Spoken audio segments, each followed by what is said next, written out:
Welcome to Aqua Dragon Light. I'm really glad you're here.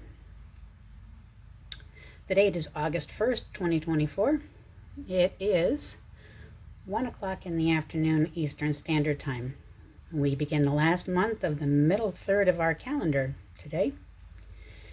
In the Wheel of the Pagan year, it is Lunasa, the beginning of the harvest. It's a time for recognizing the duality of beginnings and endings, a time of contemplating seeds.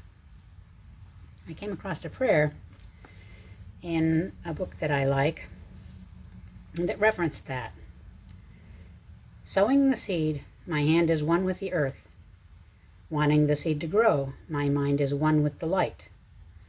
Hoeing the crop, my hands are one with the rain. Having cared for the plants, my mind is one with the air. Hungry and trusting, my mind is one with the earth. Eating the fruit, my body is one with the earth. That's by Wendell Berry. You can take a screenshot. It's out of Earth Prayers from Around the World. It's a really great book if you are looking for something that gives you prayers honoring the earth. I like the idea of the planting seeds, contemplating seeds. I know it's not spring. I know we're not planting seeds, but this is a time right now where we're going to have a second chance to look at things that we want to change and planting the seeds of that change. I'll get back to that. Today I'm going to do a brief tarot reading focused on energies and messages for the collective through August 8th. So the 1st to the 8th. And August 8th is the Lionsgate portal, which is a really amazing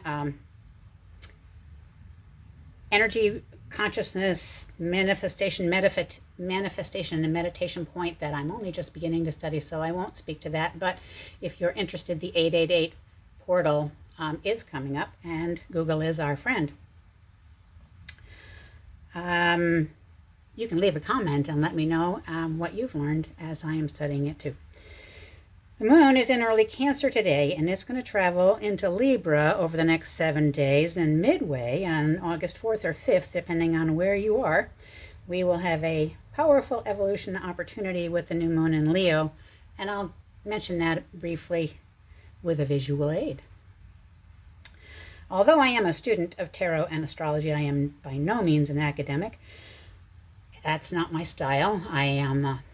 I read intuitively. I share what I see. I have been doing this for years, and sometimes I go completely off the rails, which is great, and people should do that more often, in my opinion, and speak your truths.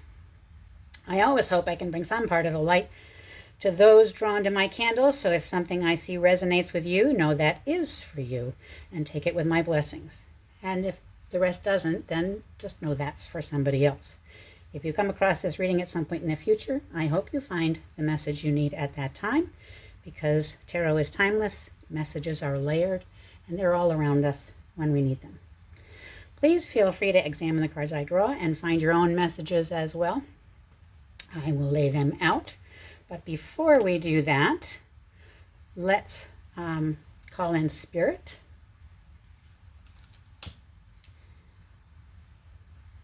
Get that away from my crystal.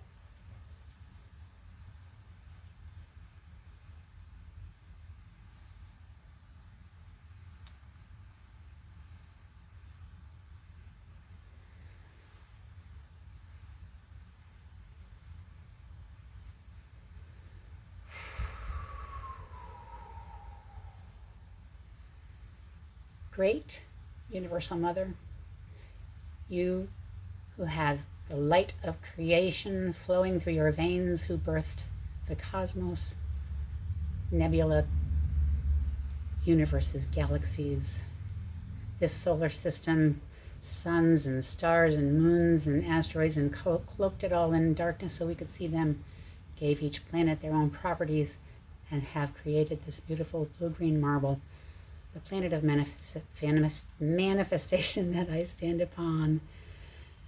Be with me today and help me to have clear vision that is open to guidance and ego-free. great-grandfather sky, who knows all from all times and all places. Bring the pantheon and the gods and goddesses and archangels, guides of all kinds, bright beings. You are welcome here. Join us also. Thank you. We go beyond other people's fears and limitations at this time. Give us permission to explore. Last reading, I did a reading that was ended yesterday, and I had these 3 cards, and they were for me, what I shared was a process of working on something, the actual process of working, labor, task oriented. Maybe you're moving boxes, clearing out a house, or creating a business, going to the work of building something. And then at the middle of the time frame, it's more about getting the pieces of putting things together. So maybe you're buying some things to add to that, or you're doing the financial work, or in both places you are the queen. So the king is running the country or the world, and you are running the castle. And in both places you are taking care of layers of things that you are in charge of and only you can do. And we ended with this card, which would be the card that was for yesterday, which was you are ready to evolve. It's the time of success and completion. Whatever you have been working on you've taken it to a new level and moved beyond the temptations that were going to take you away from accomplishing that. In some way, you have achieved your goal and your vision, and you're moving forward. And that should be, hopefully, where you are. It is where I am, accomplishing something new and ready to move forward. And that was from the Wandering Star Tarot, a deck I like a lot because of it is vivid. It's the cards are very lovely, but also because of the way it shuffles, because it has guide words, and because it is inclusive. Very charming deck. So we'll move on from that to this week. This week I'm working with the Tarot of the Renaissance. It's a Lo Scarabeo deck. It is a different artwork style entirely. There's the Sun card. There's the Star card. And as you can see, the cards are predominantly watercolor, much more delicate style. It is a deck that I personally enjoy using a lot. And so that's what we're going to be using today. Tarot of the Renaissance. It's already been shuffled, but I'm going to shuffle it again. And we will ask that guidance come through for us for the coming week, and recognize that week I am looking at as a separate 3-card or combined 3-card process, combined energies, however that comes through. So we'll shuffle a couple times just for that. And let's move on. First card. Knave of Wands. Ready to begin. A more masculine energy. Again, task-oriented. But this card is looking back. And that's interesting, and we'll get back to that. He's out away from the city, a predominantly yellow card, but with a lot of colors colors are very interesting in cards for me. It's a lot of colors that signify almost the Olympic feeling here, which is an interesting connection to have at this time, not just worldwide, but in our lives as well. There is sort of this overall pervasive feeling to me that we are in an ongoing Olympic effort moving forward right now. So this says be prepared, get yourself ready. This is not a page. He isn't just starting out. He knows what he needs to do, and he has tasks that are his responsibility to accomplish. He is not the fastest moving of the knights. He's not the Knight of Swords, nor is he the Knight of Cups. He is stalwart and steadfast and moves forward at a good earthly pace, sort of like the sign of Taurus, in a way, where you have steady movement. We'll move him over there.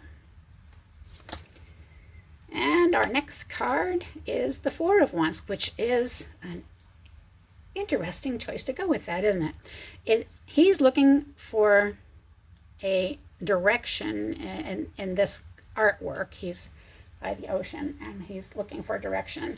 The Four of Wands is a very peaceful energy. Anytime I'm by the seashore, it's a very peaceful energy.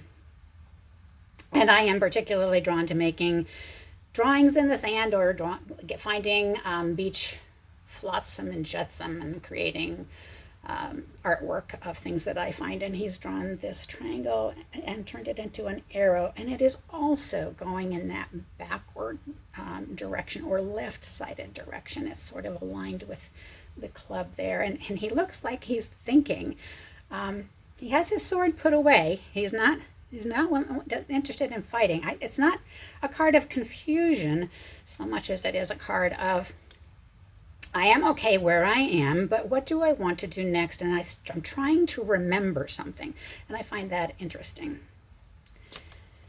And our third card for the week, which will equate with the end of our time frame, the August 8th time frame, is the Hanged Man, new perspective, also involving wood.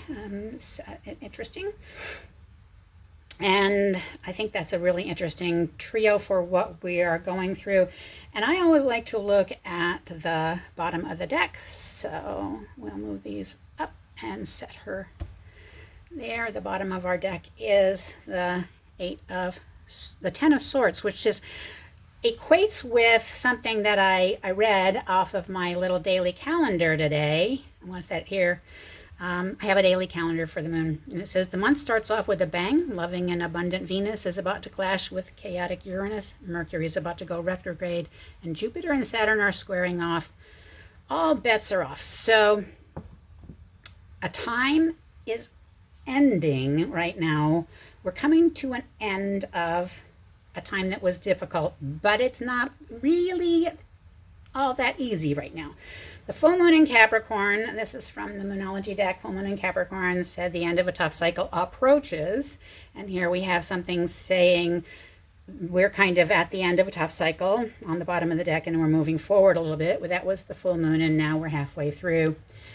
But I like to look for, I tend to look backstory for a major, and this time we have the Chariot, which is the seventh card in this deck. And what I like about the Chariot is it comes right before Strength. Things are moving fast, and Strength comes next, and there's kind of that energy here that yes, you can't hook a ride. Things are moving fast, and you're going to have to do it on your own. So these three cards have that message together for me that we are in a process. I'm going to leave them up here because I hope to be able to put some captions down below in the video, because some people have asked for that, and I'm trying to do that for you. We have 12, 13, 14, 15, 16, and pages, again, and rather knaves get 3 in the oldest card game in the world, Taroko. So 16, 17, 18, 19, which is a 10, which is a 1, which is the Magician, which makes perfect sense. And it's interesting that last week we had all feminine energy, and this week really it appears that we have all masculine energy because there's such a balance in that, and it's appropriate for the astrological things that are happening. So since we have that, let's take an astrological, we break away from your regularly scheduled tarot reading to have an astrological moment. I'm going to give you a visual aid so you can actually snap a screenshot if you want to, and so I can remember something. The new moon in Leo is going to happen in the morning. It'll be the 4th or the 5th. This is a natural house chart. Everyone has a chart of their own, but we also all have communal energies from natural charts where Aries is in the first house and Taurus is in the second house, and it goes around so that Pisces is in the 12th house. And I've used that because it gives us a platform where we can all see certain things together. For instance, here we are down here at Leo with the moons, and they're at 12 degrees. Leo is the sign of authority and your ego, and it's your Leo is the strongest sense of self in the charts of fire sign. It's a fixed sign. It's your determination to be yourself, and we have your sun, which is your DNA ID, the person you were born to be, and your moon, which is your needs, core needs. Authority and needs engaging curiosity and abundance in a sextile over here with Jupiter and Mars in Gemini, ruled by Mercury. And they are also in a sextile with the South Node and the Shaman in relationships. So you've got chances here. We have a North Node trine in fire energy. And that's interesting because cardinal fire Jupiter ruled Sagittarian truths are brought into play as the third leg of that trine, and as Jupiter rules this sign. So cardinal fire is I start things, and that's seeds again. We're looking at seeds again. The energy here with Saturn retrograde and Nessus retrograde and Neptune retrograde in Pisces, and they're conjuncting. This is conjuncting over here in a sextile, not conjuncting, connecting in conversation with Uranus and Taurus, and it's sort of starting the beginning of a last look of retrograde process. And it's a real wow thing because there's going to be 4 more things that go retrograde: Jupiter, Mars, Venus, Uranus. They're going to go retrograde. We're going to have so many things retrograde. And what that means is you get a chance right now at this moment in time, the 5th house of creativity. This is your moment in a new moon energy of manifestation on the planet of manifestation, which is the gift of this planet, which is why there's life. You get to make choices. You get to set goals. You get to say your truth. This is what I want my life to be, using positive words. Try really hard not to use the word no. I don't want to is not heard by the universe. I want to is heard by the universe, or I see myself as is heard by the universe. This connection of reliability, flow, esteem, value, fertility, and grounded can also be bullheaded with this energy in Taurus. It's ruled by Venus, and Venus is going to be having her moment with Uranus over here. But Venus is also going to go retrograde soon. They're going to go retrograde. A lot of things are going to change. The most important thing to realize about this is you have themes of standing in your light, healing your shadow. So literally, you can stand in the light of your sun in Leo, look at your shadow, your moon, your core needs, hold your candle higher, and look backward at what is that shadow needs. You wish it had been differently, or you would like to have another look at it, or make a different choice, and make that choice now. So Leo authority, healthy ego, moon core needs, trining North Node in Aries retrograde, so you get that chance to look again, make a chance again. Neptune, Pisces, sextile Uranus in Taurus, same thing. Sudden ahas. Oh, I hadn't realized that. Emotional history moments. I hadn't realized that. Nessus, this here is Nessus, an asteroid. Nessus deals specifically with betrayal. And so there's a certain amount of that in play. Juno over here is divine feminine. We've got a certain amount of asteroids that are helping this. We have Chiron in retrograde here with Eris, and those are also into play as different kinds of wounding. I'm especially interested in Chiron here because you teach best what you most need to learn, okay? So if you have felt wounded in an area, these guys together, retrograde, are showing a certain message for you. Everybody's chart will have Aries in a certain place in their chart in a different house, and these guys will be somewhere in your chart different from they are on this chart in all probability. In my chart, they are over in the 4th house. So this is an important point because you are either a teacher or a student. With Chiron, you're either learning something or you're teaching something, and in order to have that process work, you first have to feel the pain of that process. And the pain is not just your pain, it's the pain of others. So you're observing, you're feeling, you're experiencing, you're adding it all together, and then you're teaching with that. And that is the process of looking backward. Any teacher will tell you that in order to teach, you go forward and you go backward. And that's going to happen a lot with Neptune, because Neptune is going to start going backward and forward as all these retrogrades are coming. So manifest changes in identity, emotions, in relationships. All of these things are on the chart here. You can look at them. It's a very powerful manifestation new moon. And I like the process of releasing on a full moon and manifesting on a new moon. But this is a very big and important one, because it's the start of something that will continue. That last look, that moving forward. It's starting now, and it's going to continue through December into the spring. December, Neptune will go direct. I think Mercury goes retrograde on August 4th. At the same time that we have this new moon. And again, validating that, looking backward in order to move forward. So gather your thoughts on your seeds, make some adjustments. Adjustments are required in the third quarter moon so that you can get to the new moon in Leo and be able to be confident that you will have success in that time frame. I wish you well on that. And I have given you all I can to help you with that. And we now return to your regularly scheduled station of a tarot card reading. And I'm going to look back and see what I see here. I really like the balance of the colors of yellow. So I always think of sunrises when I see this shade range. I see sunsets as generally more orangey, and it's reflected in here in the sand. So I like that feeling. I like the sky and the color of the sky and these cliffs in the background, because it's a feeling of something concrete behind you. And now you want to move forward and the waves rolling in. I really read visually a lot. I'm glad that we have another major in the third position. So that's that 888 portal. On the 8th, we have, that will be the card, and that's the end of this time frame of reading.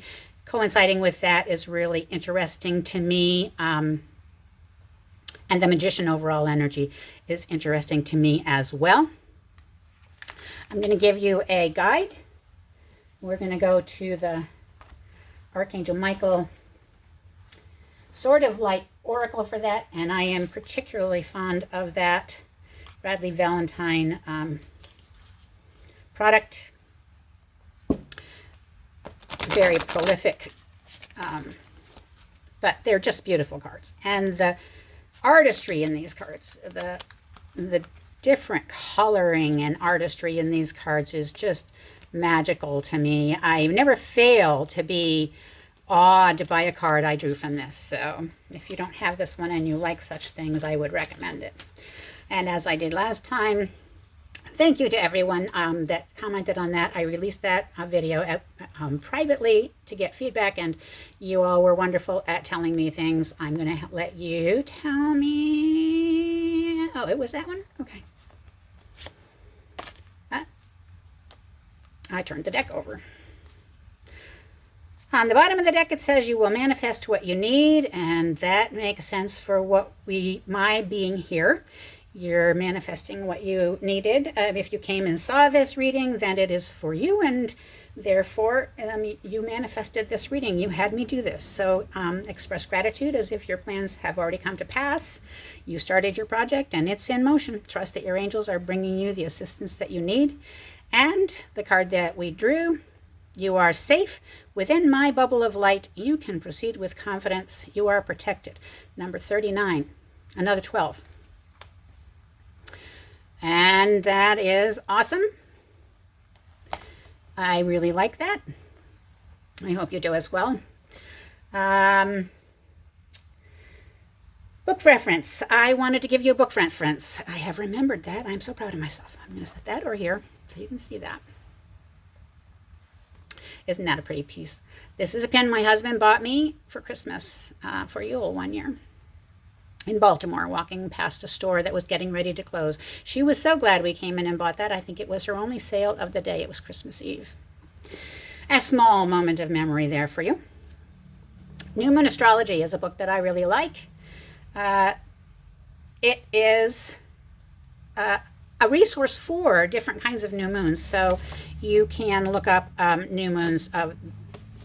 There is a chapter on that I had marked for Leo, and it tells you different ways that you can work with that, what to wish for in different areas in Leo.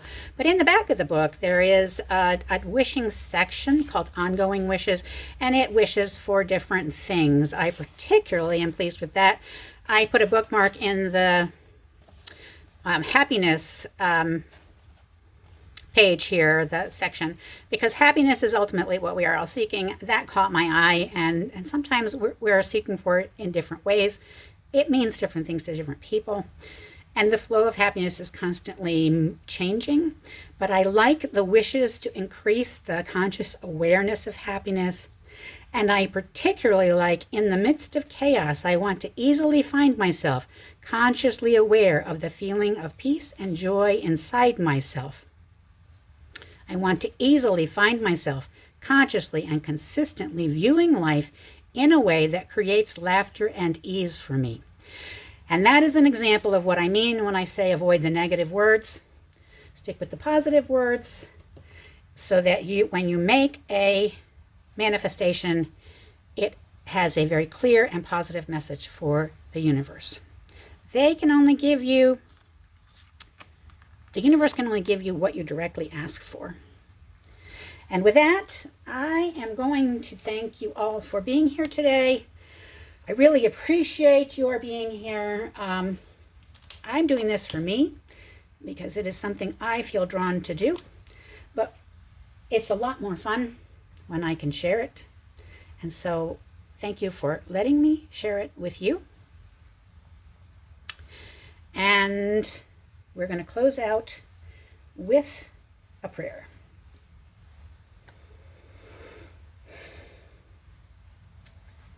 Oh, I had one picked. That's right. I had picked a prayer.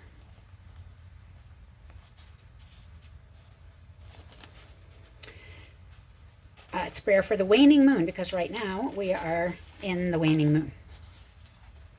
The old woman takes her place in the early morning, in the dawn of the sky.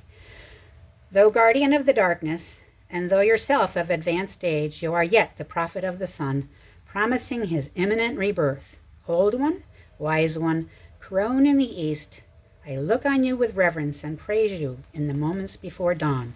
I ask for wisdom from the old one, enlightenment in the late hours of night. That's a book of Pagan prayer, and it is by an Irish person, and I won't try to say that name or Welsh possibly, because I know I would say it wrong. Bright ones of all kinds, and guardians and guides, and gods and goddesses, Gaia, divine, great, universal mother. Thank you for all of the assistance I received today in my effort to pass on the light that you have given me. I don't need to be Michelangelo painting colors on the roof of the Sistine Chapel to bring brightness to the world. A small candle in a corner helping others is enough. Thank you all for being with me today. Thank you to my special guides and guardians and goddesses. Thank you to all of you that I am not mentioning for the wisdom you have granted. You are welcome to go and welcome to stay. I am blessed that you were here. And thank you to all of you. Next time, we'll do something different, looking forward into the next time. And as always, in case you need it, I send a prayer of love to all beings in need of a miracle. And if you needed that miracle, I send it to you now.